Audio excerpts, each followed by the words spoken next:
don't come. So my people make you laugh. Oh yo yo, Mayegun don't come. Oh yo yo, my people make you shout. Oh yo yo, Mayegun don't come. Oh yo yo, Mayegun the command of the masses. Oh yo yo, Mayegun don't come. Oh yo yo, Mayegun diary politico. Oh yo yo, Mayegun don't come. Oh yo yo, this man not dey off in mind. Oh yo yo, Mayegun don't come. Oh yo yo. Aha! Now you una don hear all these bad politicians them we call themselves politicians. When they thief our money, we no want make the common man get wetin him suppose get for this country. Una never hear something. Now go hear one, Mayegun. You go show una paper. Mayegun diary political.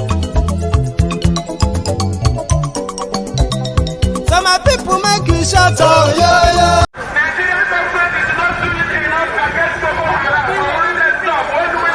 My name is Nnamdi Kanu, and the reason why we're here today is to protest the killing of innocent women and children, and men for that matter, all over Nigeria, especially in the northern part of Nigeria.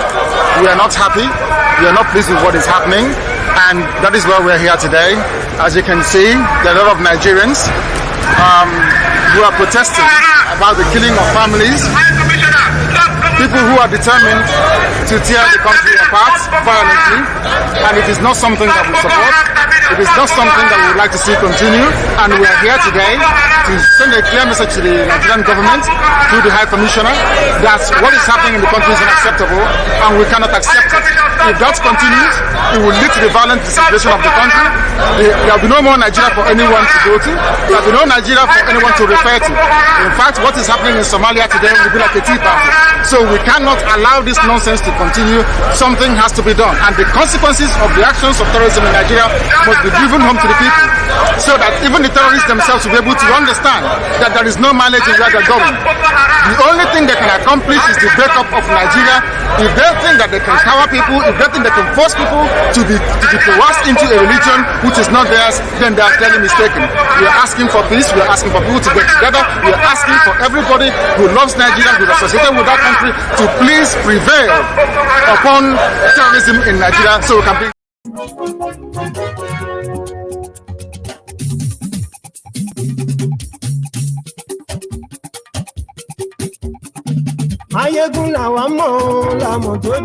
Hello there.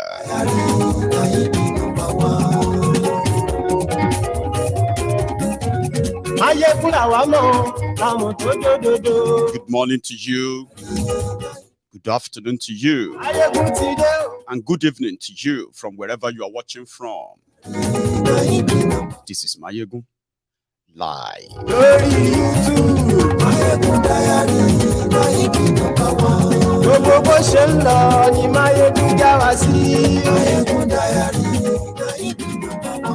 Àṣírí ọ̀jẹ̀lú kì í bò níbẹ̀ o. Bó bá ṣe àní Máyégún máa wí. Thank you very much for joining me. And if you have taken your time, or if you haven't, I would advise you should read the caption of the broadcast, read the description of the broadcast as well, which means that just go deeper to have an idea, the knowledge of what we're going to talk about tonight.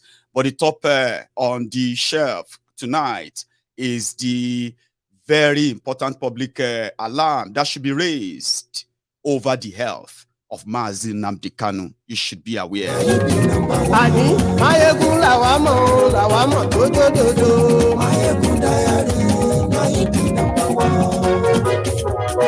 I know. Merry Christmas, by the way.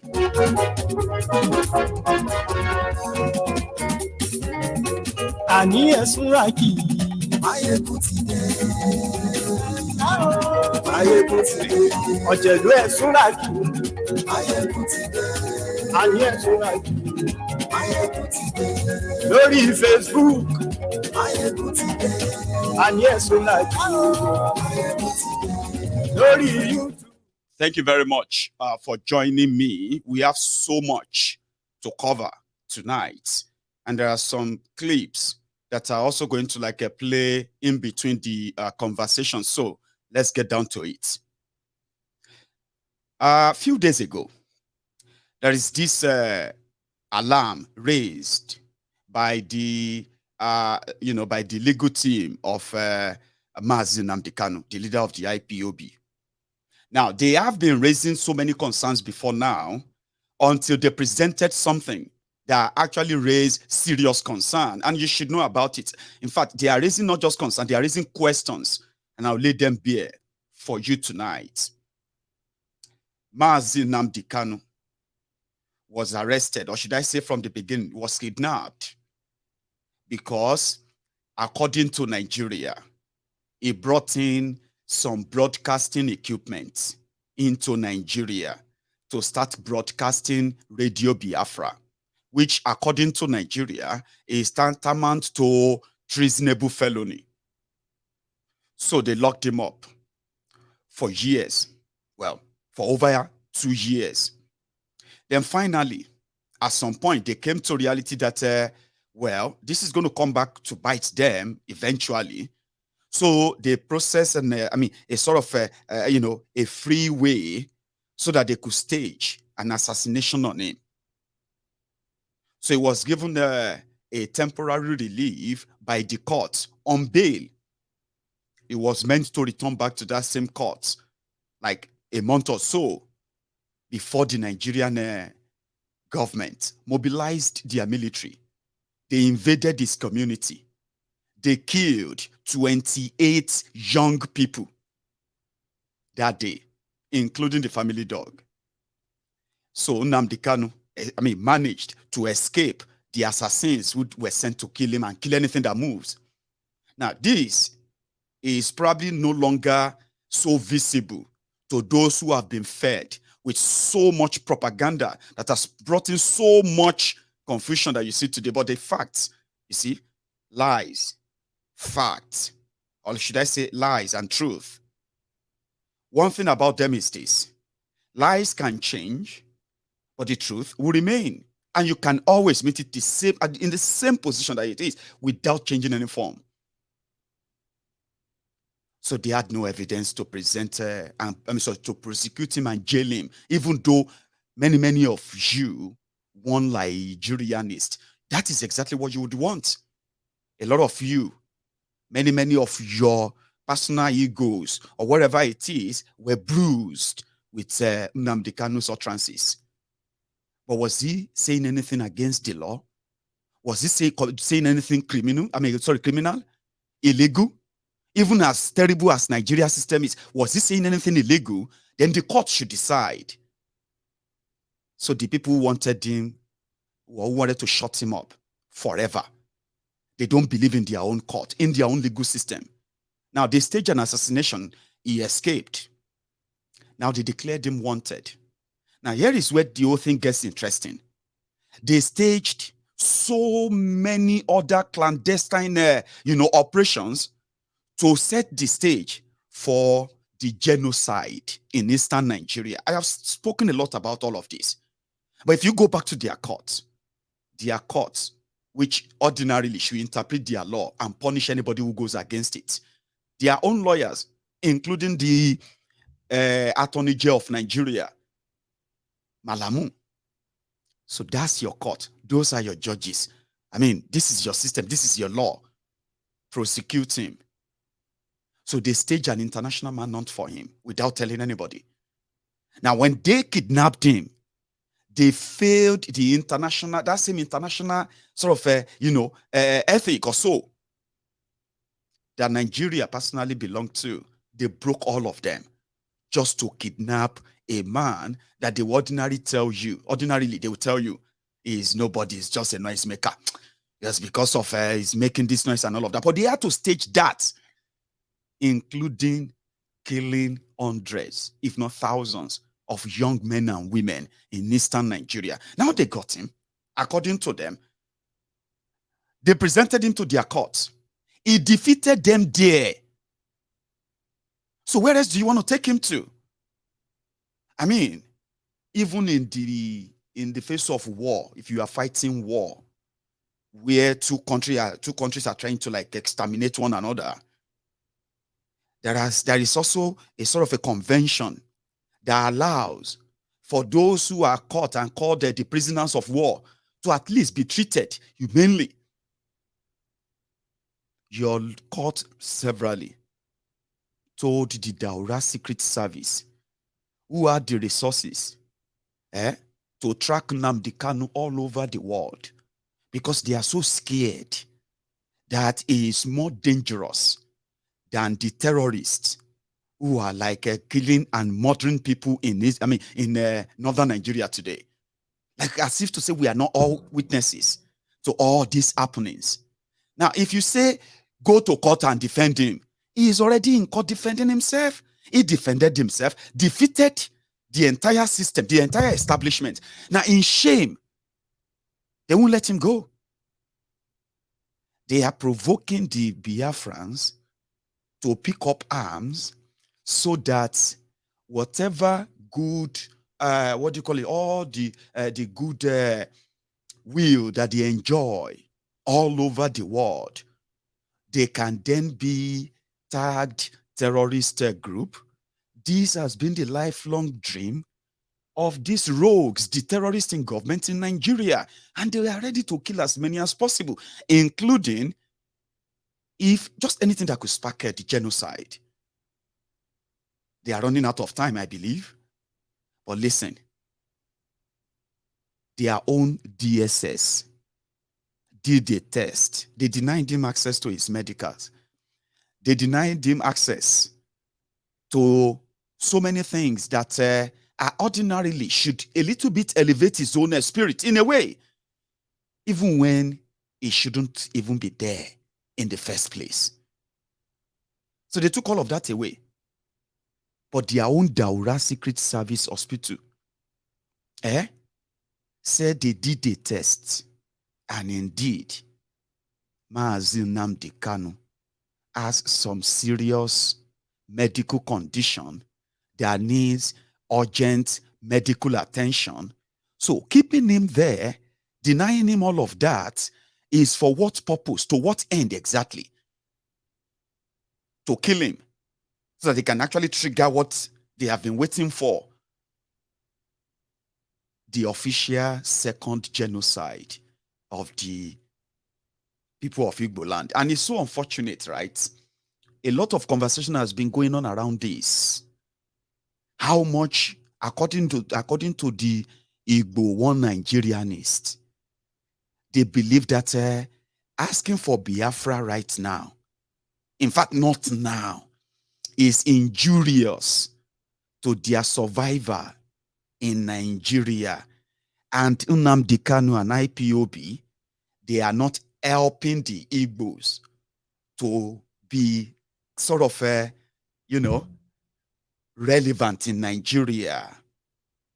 So, what happened? They are comfortable with all the illegality too. So when you now say to what end is probably seeing him dead would bring to those who celebrated that they are denying him that same legal right that Nigeria is using, they claim to be using to hold him. Now listen, look at this report. I'm going to try and read them out in part so that we can use some keywords there, right? Somebody wrote this. In fact, let me see the other part so that we can see the signature of right. Now, look at this person, right? Sifine Okorochukwu, director of this hospital. Now, according to their report, they said this medical opinion concerning Mazi Nnamdi Kanu is based on my review of 2 medical documents which were given to me by Barrister Aloy Ejimako for the purpose of my rendering my medical opinion on the documents. Now, the documents are 1, a medical report dated 15th of March, since March 2022, signed by Dr. Adebimpe Hemo of Department of State Medical Center. The second one, laboratory report spanning several tests attached to the above medical report. Now, This person is now reviewing this, giving his own view. He said, having considered the above, I came to the following conclusion. The patient has concentric left ventricular hypertrophy with, tricuspid valve regurgitation. That is a heart valve. In their attached reports to the court, see paragraph 3 of the medical report dated 15th of March as evidence.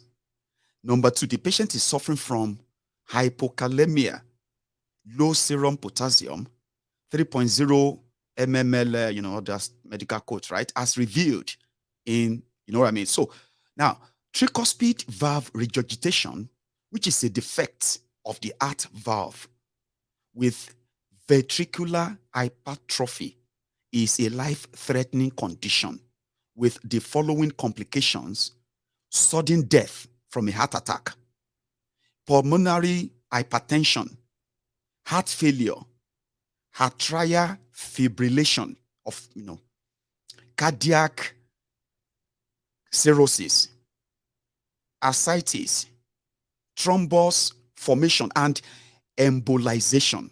I don't know what that means, but sounds serious, very serious. Now, the only treatment for tricuspid valve regurgitation is internal heart surgery for tricuspid valve replacement.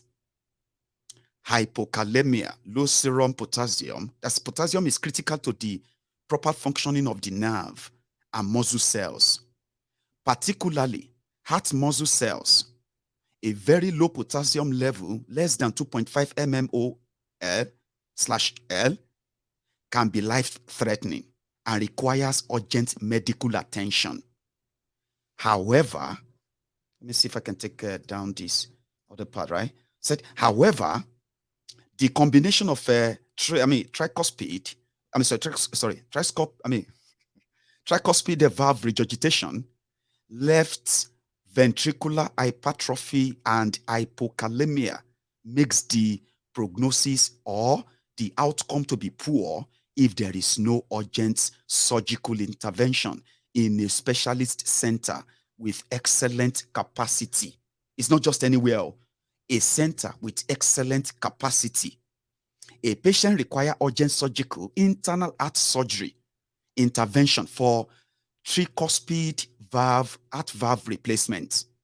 The cause of the hypokalemia needs to be established for adequate management because of the heart valve insufficiency. Pink Rose Hospital Limited, whom are here, those allowed to carry out the test or review based on the tests carried out even by the Daura Secret Service themselves. Nnamdi Kanu is British. Ordinarily, he would have never missed his medical appointments, his regular medical checkup. He doesn't even have to pay for them, right? Now, Nigeria decided for over a year now, nearly a year and a half, or even over a year and a half, more than 19 months now, locked him up, denied him that check. And then you ask to what end and for what purpose? That's the question you pick out of that. Because if anything should happen to him, nobody should tell you that it's an accident. It is deliberate. They are holding him despite their own courts, freeing and releasing him. They are making young men and women disappear in eastern Nigeria. Even though it might sound like it's quiet, but it's never been quiet. People have never shut up demanding that the right thing should be done, even in the face of the terror that Nigeria is unleashing on them. Women, most especially. Yeah, here is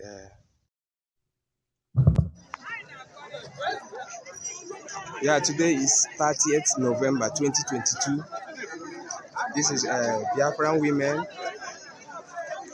They are preparing to protest against illegal detention of Nnamdi Kanu, the leader of the indigenous people of Biafra. As you can see, Biafran women come out en mass to protest against the illegal detention of their leader Nnamdi Kanu. Recall that appeal courts in Abuja have asked the federal government to release Nnamdi Kanu unconditionally. Likewise, Federal High Court Homoaya have given the order that Nnamdi Kanu should be returned to Kenya, where the federal government adopted him illegally. As you can see, they are preparing to protest against this illegal detention of their leader Nnamdi. And they did protest. So when I said he defeated them in their own courts, even their own court said, we can't touch him. You can't try him anywhere. Like normally, even if they try to force you to do their bidding, the moment you open it, you are just going to be, as a judge, you are likely going to be jeopardizing, I believe, all the years you have put into your own legal profession and then being a judge and all of that. So many of them are now advising, you know, the best thing you can do now, just return him back to Kenya, okay, where you got him. Do the right thing, all the right paperwork that shows that they handed him over to you and they picked him up there. Their legal system show all that processes, right? The procedure of extraditing somebody, okay? And if you can do that, that's the time you can then try him. It doesn't mean that you are going to find him any guilty, but that's the time you are going to be able to try him. If you take him anywhere. So now they are waiting on Supreme Court to pick a date on all of these judgments that they have nowhere to run to. Yeah, the women did protest. Here is another part. Demanding for the release of our son Nnamdi Kanu. The great Biafran women are on the move on a peaceful march in Aba, Abia State, demanding for the release, the unconditional release of their son, Nnamdi Kanu. The Nigerian federal government said they don't have enough facilities to take care of him. So our mothers are out here in the city of Aba, demanding for his unconditional release, for them to take care of him, for them to take care of him by themselves, since they doesn't have enough facilities to take care of him. As you can see, they are out in their mass, they are out in their numbers to demand for the release of their son, Nnamdi Kanu. Yes. If you can't take care of him, why are you keeping him? Your court says, let him go. You are still holding him because you're so scared. God knows why. Because of the atrocities they have committed. So does killing him going to take all of that away or wash that away? No, it's going to create more vibrant, more grounded, and possibly more violent groups who are now going to see that you did this. We've seen what you have done to him. And none of us is going to ever allow you to do that. You know what I mean? So you are never going to just kill him and then, holding him has created more instability. You have seen that. Even though that is what they want or they wanted all the time. So what does that tell you that killing him? What does that tell you? It's just going to make it even worse. But the point is that they prepared. The women were asking. They said, obey the court order. I think this is the part. This is Anambra State women. They were protesting to release Nnamdi Kanu, that the Malami must obey Nigerian court order. They must obey the Nigerian court order. This is Anambra State media reporting. Obey the court order. But you know something? Talking about the escalation of the insecurity after they kidnapped Nnamdi Kanu, set up a different criminal group, including Ebubeagu, that has made it their onerous mandate to track down the Eastern Security Network, which actually was the bane of the reaction of doing everything to wipe Nnamdi Kanu out, whatever it's going to take. So they are the full soldiers of those who actually sponsored the kidnapping of Nnamdi Kanu, the Igbo political elite. Or are the Igbos safer now? Of course they are not.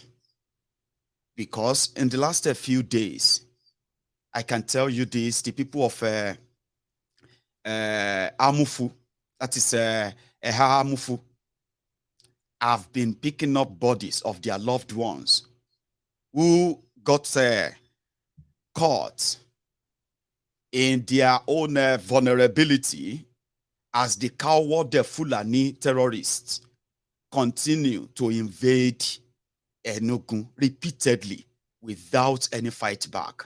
Now, we have seen that, and we have seen that those who wanted the indigenous people to stop demanding for Biafra, or in fact, demanding for the protection for the people of Biafra land, are currently, in a way, so quiet, especially with what has been happening in Hamufu. I'll show you some, and I hope you help me plead with YouTube not to strike us. I just have to show you what it looks like. Hamufu. This morning, my mom kwadochere ịga ugbo. The next na here ka o bu akpa natakwa jụbazie ya ọ sị na akwa ma side Benebo ha sị na ndị niile bi Benebo all those side ndị be Sofia na ha ncha gbafuchara n'abalị na mgbọ na-ada bụ dị na mgbọ na-ada na mgbọ na-ada na-ekiri dị mgbọ na-ana egbe na-ada yesterday night onye na-asị ya na ọnụghọkwa the thing ka ha nọ na-akọwa ya ka onwe ike wee naba mgbọ na-ada that place yesterday made them everybody dey vacate onye ọbụla bụ ngwongwo ya gbafuchara n'abalị ha nwa ka a sị na o ruru ihe dịka ebe 11-12 na azụbe ma ọmị okonkwo ha azụbe Emeka emeyo na ụkọrọ gịnị ha na-anụ mkpọtụ ụzọụkwụ mmadụ that's not like two persons bụ ihe fụtara iro hụzie ha ruru about 20 something si azụ ebe ahụ na-awa ọfịa ịghọtago so na asịs na onwe nke ejide n'obodo ụmụ na-akpọ side be ọsọ ọfịa the man kpụ ogologo ahụ ọnụ tofu gbaa si ya kedu ebe isi bịa gịnị ka ị na-achọ ebe ọkpọ afa kọntrị o si bịa. I'm going to stop the video. I'm sorry, like, it was very gory. That's what it looks like. But I can show you the aftermath and somebody, narrating what really happened in these communities where over 60 people have been killed in the last 4 weeks or so now. Hahamufu in Enugu by the Fulani terrorist. Take a look at this one. Yeah, today is 25th December 2022. This is one of the shops in Igbo Ihamufu community. According to the report, they say that when Fulani herdsmen invaded this place, they broke this shop and bring out the goose in it and burn the goose here.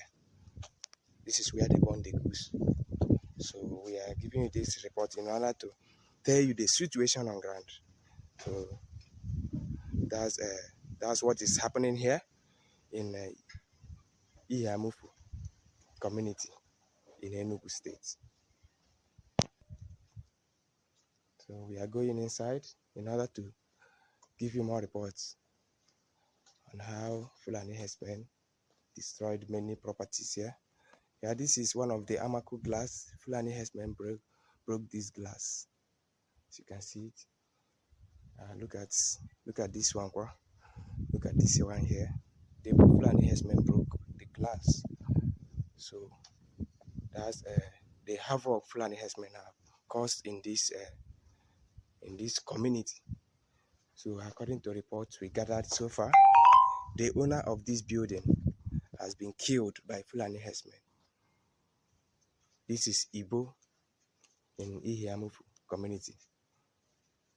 So That's the ugly, how ugly the situation is. The owner of this building have been killed by these Fulani terrorists. So we are showing you in order for you to know the havoc Fulani herdsmen are causing in this community, in Ibo Ihamufu community, in Isu local government, Isuzo local government area in Enugu State. Thank you very much. Thank you so much, brother. It was very, very informative and then very useful. Eha Amufu. I think that's the right pronunciation. And the surrounding communities. Majority of them have vacated their communities because these are repeated attacks.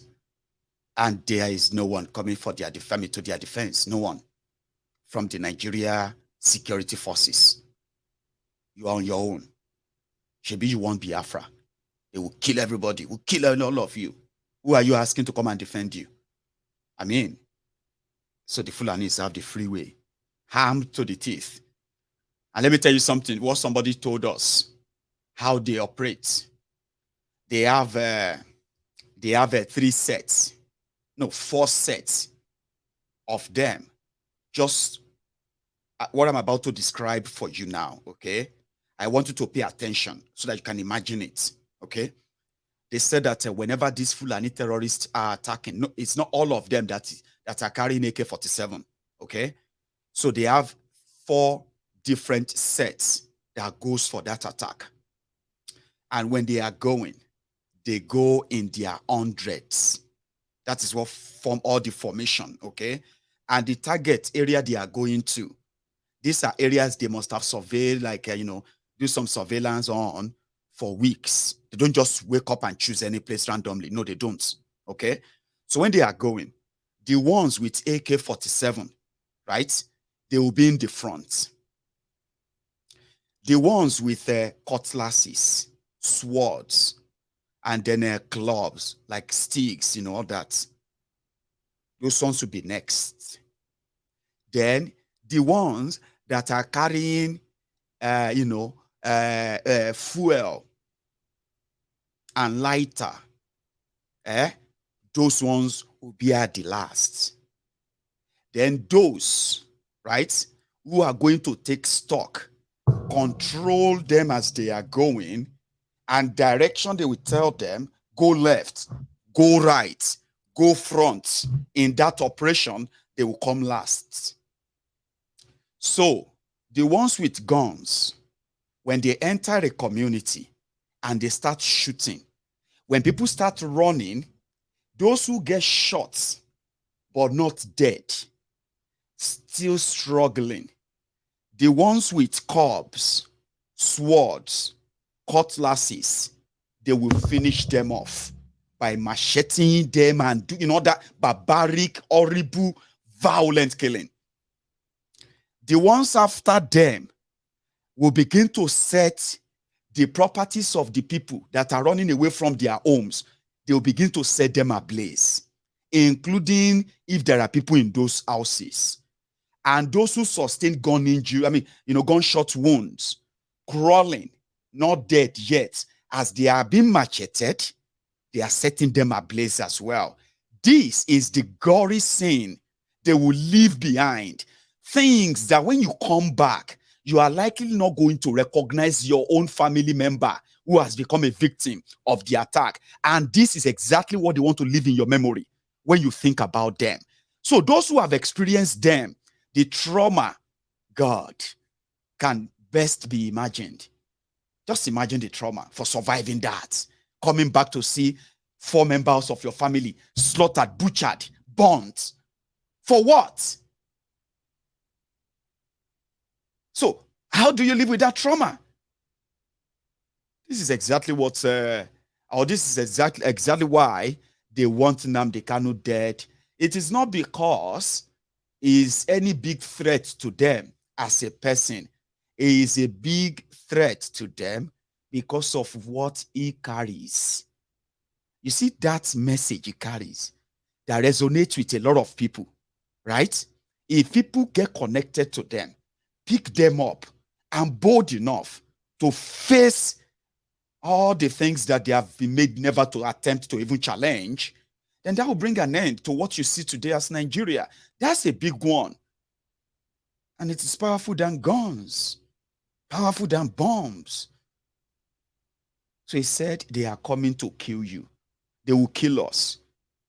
They will kill us so much that their defenders, their backers, their funders, the people that actually, their sponsor, because they are in government, they will protect them and you will do nothing. He said that. And they are happening, my dear brothers and sisters. It's just that they are not just happening in Igbo land, they're happening everywhere. But not everyone is speaking out. Let's go back to Hiamufu again. What happened? Yeah, here is Ibo Bridge, where so many of our people were killed. Ibo is in Hiamufu, in Enugu State. So this is the bridge where Fulani herdsmen attack many of our people and kill them. So as you can see, this is the bridge. This is the bridge. According to information we gathered so far, so many of our people were killed here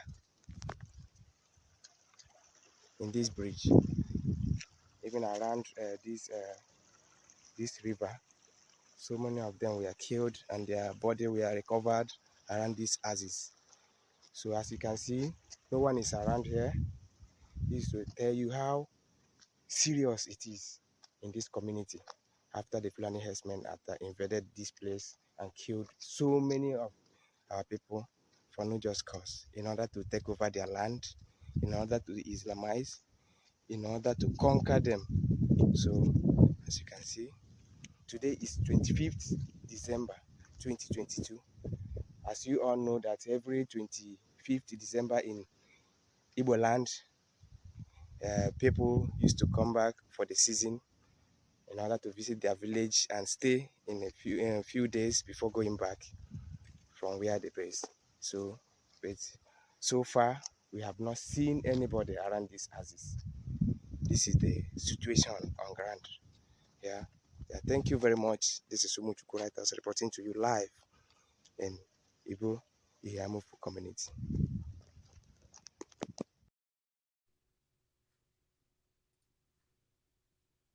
Thank you.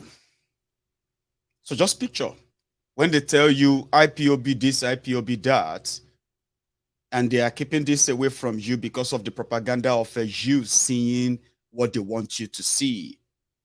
When you pay attention very well and you really see and pay attention to the whole picture, you probably will get to see why the Igbos are the most endangered species or the endangered ethnic nationalities nationality in Nigeria today. Most endangered. None of us is actually spared anyway, but most endangered. I guess something that popped up earlier today. It was the Sheikh Osama bin Gumi. And he said that if you are a Muslim and a Northerner and you want peace, you are advised never to vote for people who are promising to come and fight bandits. Those people they don't have interest in peace. Vote for people who are ready to come and negotiate with the bandits and give them all they want for peace to reign in Nigeria. And he didn't say he said they are ready to negotiate with our people for peace to reign. He advised them today. I may not understand Larubawa.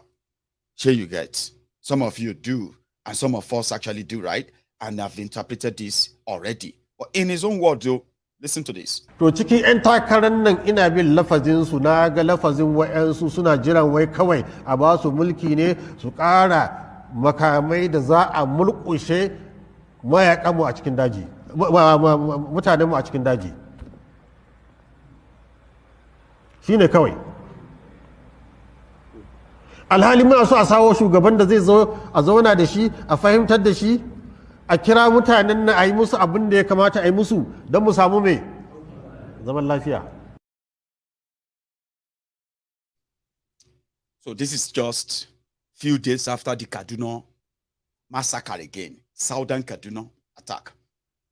I saw 40 people slaughtered and killed in a single day by the Fulani terrorists that they want to pretend to be called bandits. I think was there, and then he made some to sympathize with them in Southern Kaduna. But do you know that just a day after the massacre, El Rufaya was in Kaduna to give staff of office to an emir that has been appointed for them there in Southern Kaduna a day after the massacre. Well, I think our country, security of every part of this country is paramount for us. There must be security before anything else. So we vow to continue to make sure that we restore security to every nook and cranny of this country. Having said that, we are in solidarity with you, and we are also in mourning with you for the loss of your citizens in the last 24 to 48 hours. May their souls rest in peace. And we want to assure you, Your Royal Highness, that as far as security is concerned, it is one of our foremost policy agenda in our forthcoming elections. So probably that's the new emir, so to say. But again, while all of that are happening, right, those who are actually like physical backers of these terrorists, we call them terrorist sympathizers. Somebody said, Mayegun, did you hear where Sheikh Osama bin Gumi said he knows all of the locations of the terrorists? But it's not going to really, and he said that Nigeria government, they know all of the locations of the terrorists. And Nigeria government also know what the terrorists want. So why don't Nigeria just give it to them? That is Sheikh Osama bin Gumi. He is their spokesperson. You know what I'm talking about.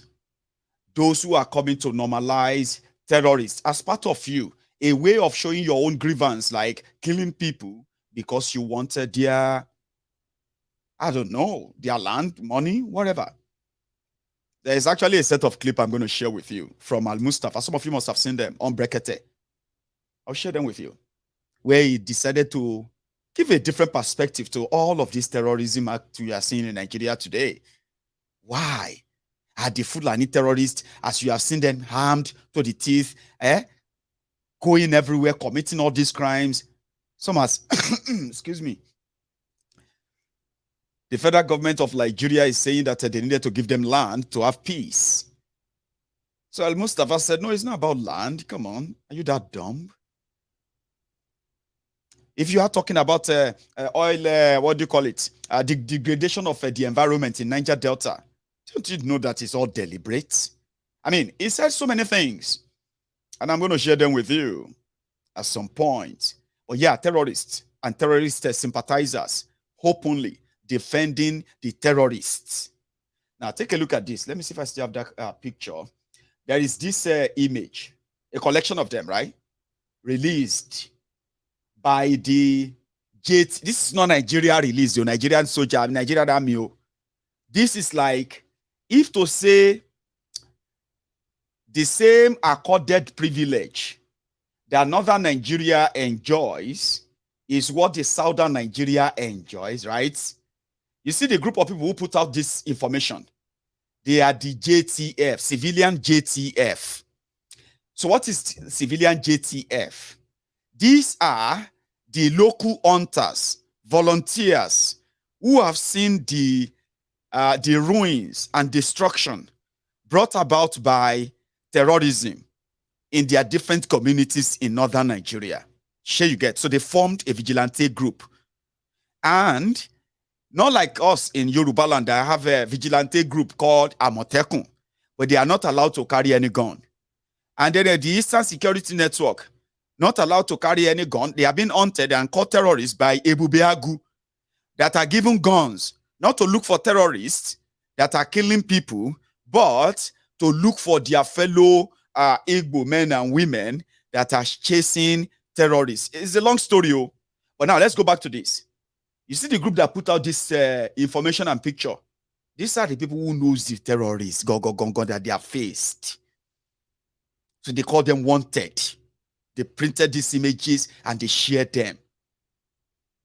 That even if Nigeria is making deal with them, if they see them one-on-one at death because of what they have done. Now, look at all these faces. These are supposed to be the faces if to say Nigeria is a country where everybody is sharing this information to protect one another, for the safety of one another, not for the hunting of one another, right? Maybe, just maybe, there would have been more lists, longer than this, of all of the terrorists that are camouflaging across Nigeria, including southern Nigeria. Some of them have relocated to southern Nigeria, carrying out the same terrorist operation. But look at these locals in northern Nigeria. They are never going to pretend that they are doing anything in favor of the northern Nigeria. So it doesn't matter the deal the politicians are making with them. If they meet them, they will shoot and kill them. There's no two-way to it.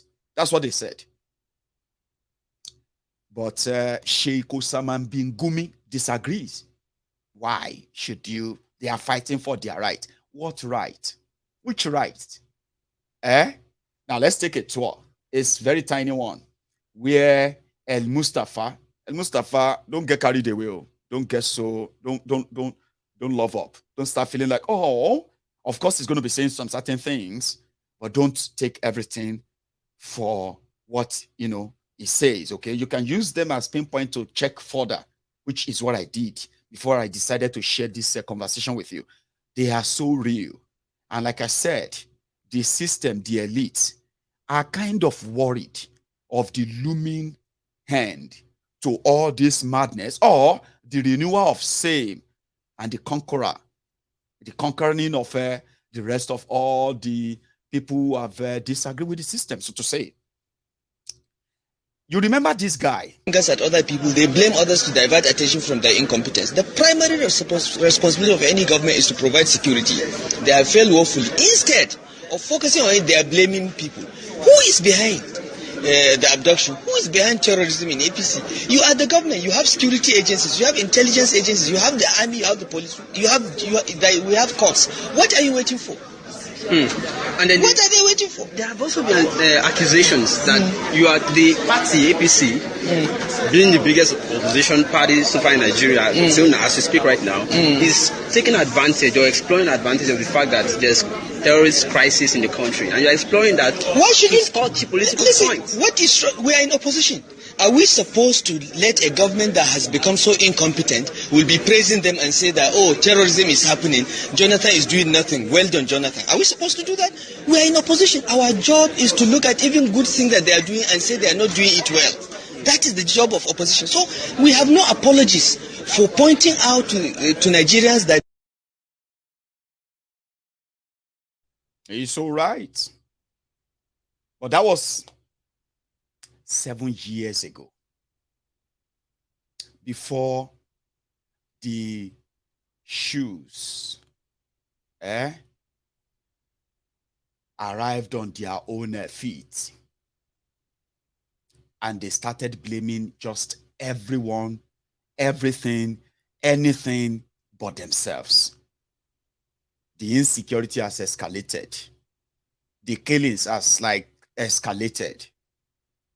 A lot of the people are worried that it is a sort of a state-sponsored terrorism to take over their indigenous land. But if it's about land, why should you kill for land? Why? And I think that is where Al-Mustafa comes in. Pay attention to this, what he has to say. And every second of this clip, every second of this clip, the right to it belongs to the Brekete family.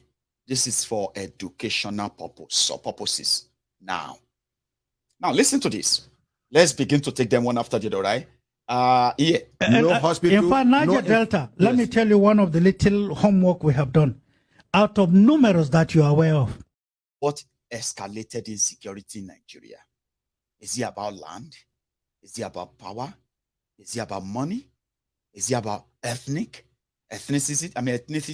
also? Is it about religion?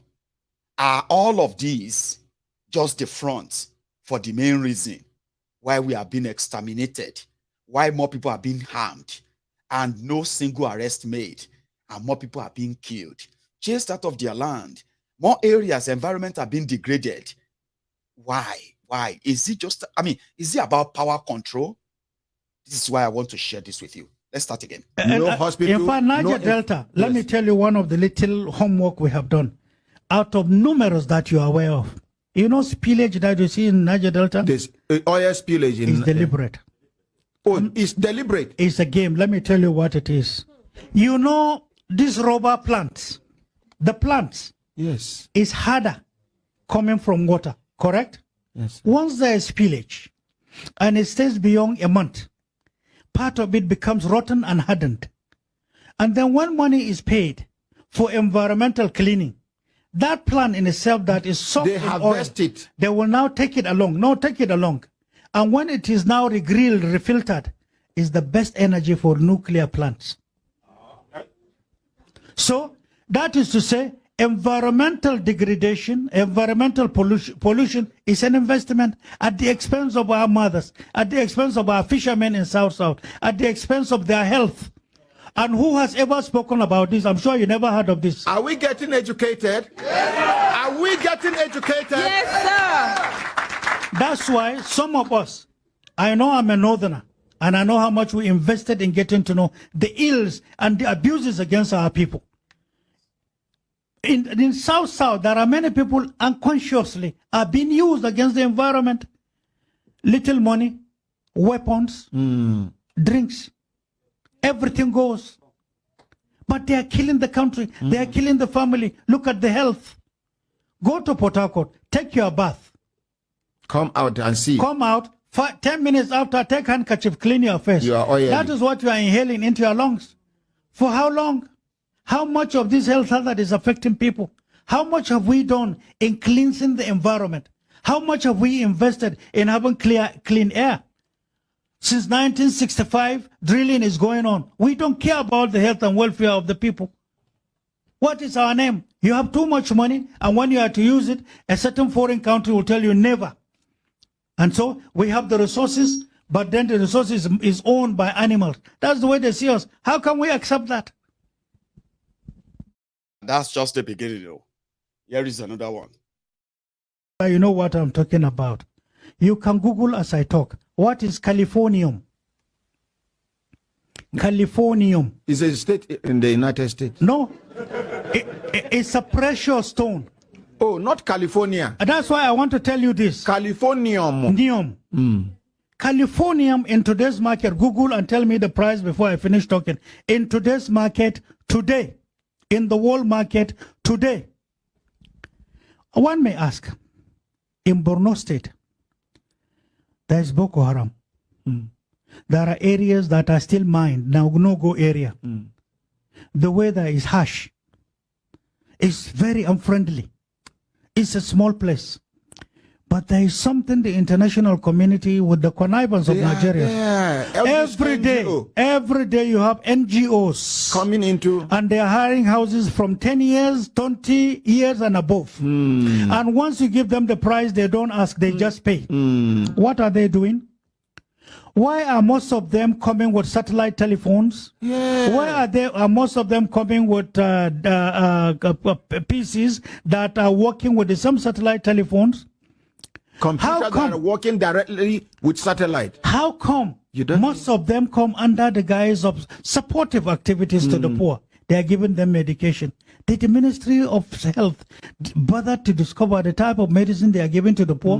How come there is increase in kidney and cancer, kidney and liver and cancer problems in Borno? How come it is attacking old people? How come the NGOs live in the wee hours of the night where soldiers dread to go? Police, security men cannot go. They go this californium that they take per day. How much is a gram of californium in world market today? Who has Google to know? 27,100,000 per gram. $1 million. I didn't say naira. Yes, it's the most expensive thing. Do we have it in Nigeria? In abundance in Borno State. That's what started the Boko Haram. That's the game. Are we aware? How can we be ignorant of our country, of our place, of what God has given to us? If we don't know your country. I'm still going to talk, but I think I should let you listen more. Californium, I looked it up. I was shocked. We never stop learning. You know that? Yeah? We never stop learning. If you have a mineral resources or a mineral resource somewhere, that if you take 1 gram of it, you are going to make $27.1 million. That's some crazy stuff. I did further check. Like it was being measured. Like they are measuring platinum and the rest of them. They are giving prices on them. And they said, Californium, 100 gram, 2.7 billion. I said, what? $2.7 billion. No wonder. How much do you think they have to spend on guns? How much of these are going on that people don't even have a clue? But Boko Haram are now using religion. A lot of groups and a lot of preachers are being part of this. A lot of this is going on in every part of Nigeria. Have you heard what they are doing to River Osun right now? You, as a Yoruba man watching me right now, have you heard what the people who are drilling gold in Osun, have you heard what they are doing to River Osun now? You don't know. You haven't heard, Abi.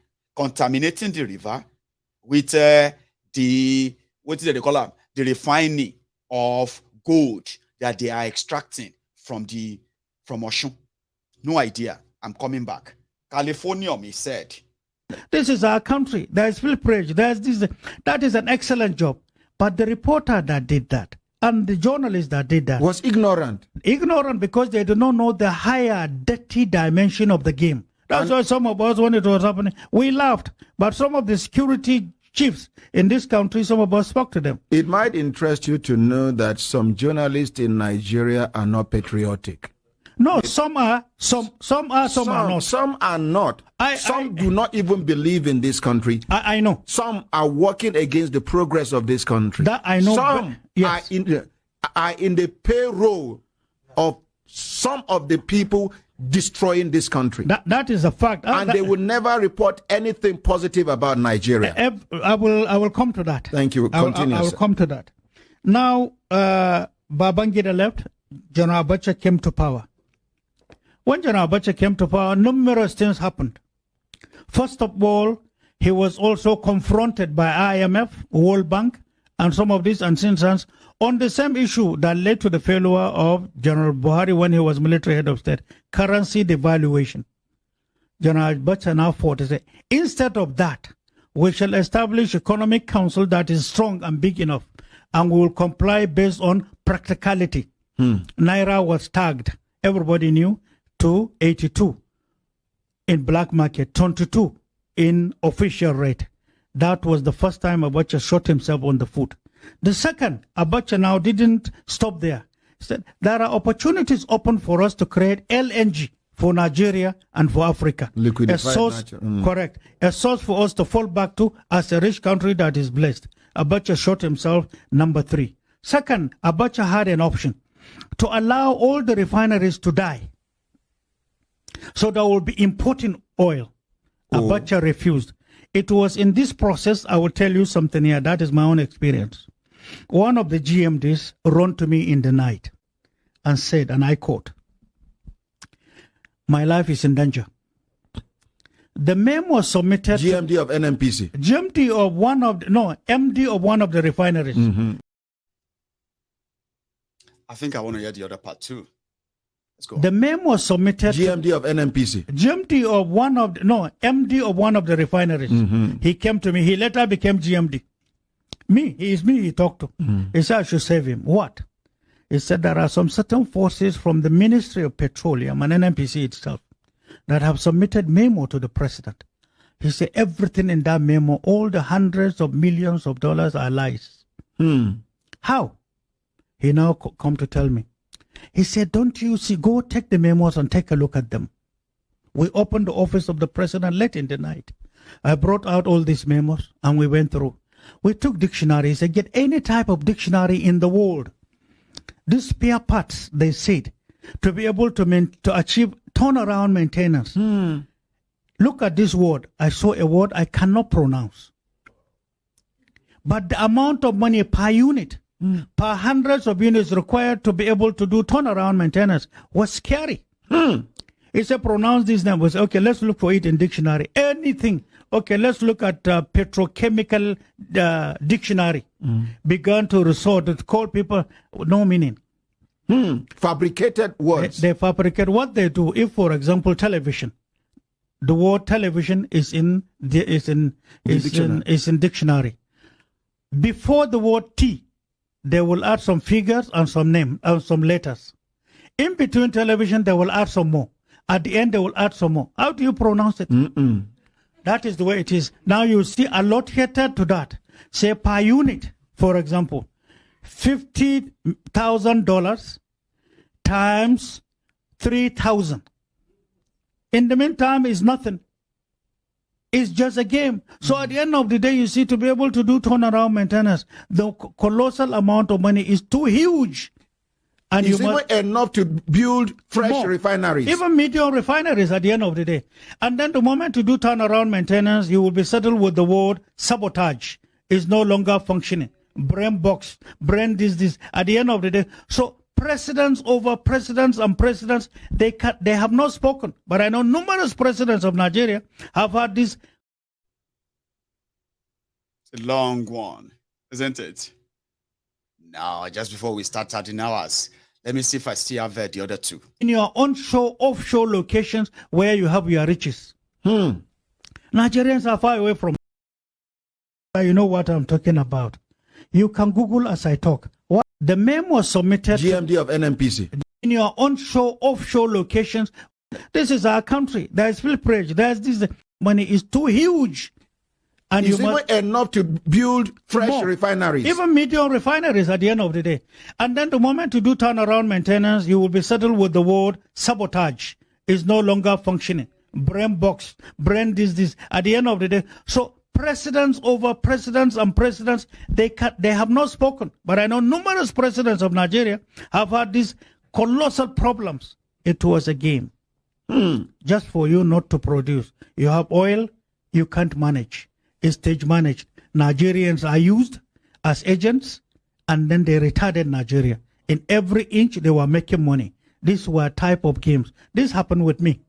Now, another thing was the issue of Vision 2010. After Abacha left, was halted. It couldn't go. PTF was halted. It couldn't go. The issue of plan for dredging were halted. These were to make Nigeria great. Abacha was now abused, called names, they terminated him. Up to now, they are abusing him. So, but to dig deep into the real tenure of the history of the government is today an offense. Many newspaper houses will not accept. Many journalists will not accept. They have already the old literature in their minds formed, and this is the way it was. Now, 1999 to 2007, Jonathan came to power. 1999, there was a government. But rather than allowing the turnaround maintenance, now democracy, this democracy we are talking about, rather than building more refineries, even if they are medium, something devilish was introduced. It is called subsidy. The same thing Tafawa Balewa rejected and Zik. The same thing Murtala rejected. The same thing Gawan rejected that gave birth to their exits. now was reintroduced in a bigger manner, in the dirtiest manner. At this time, some new additional types of bunkering were introduced in Nigeria, which is the type Channel newspaper just discovered oil theft lately. It's an old thing. There are too many in thousands and thousands in your onshore, offshore locations where you have your riches. Did you say, I told you, you want to hear the rest, Abi? Wait. You know what I'm talking about. You can Google as I talk. The memo was submitted in your onshore, offshore locations where you have your riches. Nigerians are far away from knowing this. So that came to the fore. The subsidy continued till this moment. And then refineries were stopped from working. But importation was the order. Now this continued until President Jonathan came. President Jonathan came and Okonjo-Iweala took it upon herself, knowing the colossal of money being spent as Minister of Finance, out of patriotism, out of love of Nigeria, knowing the resources we have. She stood her ground. What happened to her? Her parents harassed, her mother kidnapped. She had to keep quiet. Subsidy had to continue. All the rallies we have had on subsidy, the elites involved are taking money to get it promoted. And nobody could stop it. The government of the day, President Buhari, in one of his promises, campaign promises to Nigerians, is what? Stop subsidy. He said so. And then the major question he asked in one of his campaigns is, who is subsidizing who? When we get there, we'll sort it out. He has been here 7 years plus, subsidy is getting stronger. The question is whose investment is the subsidy? Who is killing the refineries? You are now discovering more oil in Northeast. What is to come? There are already investments going on another type first of bunkering. Another type, bunkering on land, away and far away from sea. We are going to see something unless we have a leadership that care for Nigeria, that will carry Nigerians along, that will get Nigerians educated, that will create a barrier from this monster and the managers of the monster at home and outside. We are in for a very big problems.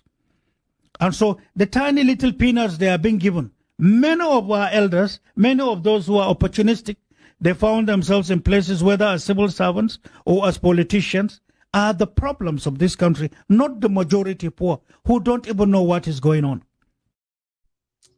And majority of us belong to that last part he just mentioned. I remember that some time ago on this platform, some members of the Temple of Truth, they said, Mayegun, you see all this crisis that we are seeing, it's not because of land though. It is what is underneath the land. There are even people walking on the land. They have no idea of what is buried under the land that they call their ancestral land. That if people understand what is under those ground, under those land, and those who know what they are worth and what they will do to get to them, they will not take it with levity. The crisis of the Fulani armed terrorists spreading beyond northern Nigeria today. Omo, it is true. It is real. Because they will be shooting and be killing people in their different communities. And you will be asking, what happened? What's going on? What did they do? No, they've not done anything. The only crime they have committed is that they are occupying what they call their ancestral land. They are occupying the most precious, the most valuable asset ever in the world, buried under the land, that they are just farming. They just want to farm. The innocent people, our people in those communities, they just want to farm. Those who are farmers, they just want to use their land, grow their food, feed themselves, their family, sell some of them off, make some money, and live a standard life. But guess what? They are now going to be endangered. And in this case, right, it doesn't even matter anymore. I remember when somebody told me that some geologists from Canada were the one. In fact, what am I saying? It was the former governor of Ogun State, Benga Bewiri Daniel. In one of his Buga period then, as a governor, he said, and I remember this. I might be younger. I might be very young then, but I was very politically conscious. You know what he said? He said, some geologists in faraway Canada, when they are running their tests, it's not even like an institution running a test. It was just like a geology department in one university in Canada who developed a tool that could use the satellite coverage, tap from it, and discover natural resources where they are domiciled all over the world. Guess what? In their research, they discovered the liquid natural gas that is buried under the ground of the people of Ogun State, Ogun Water side.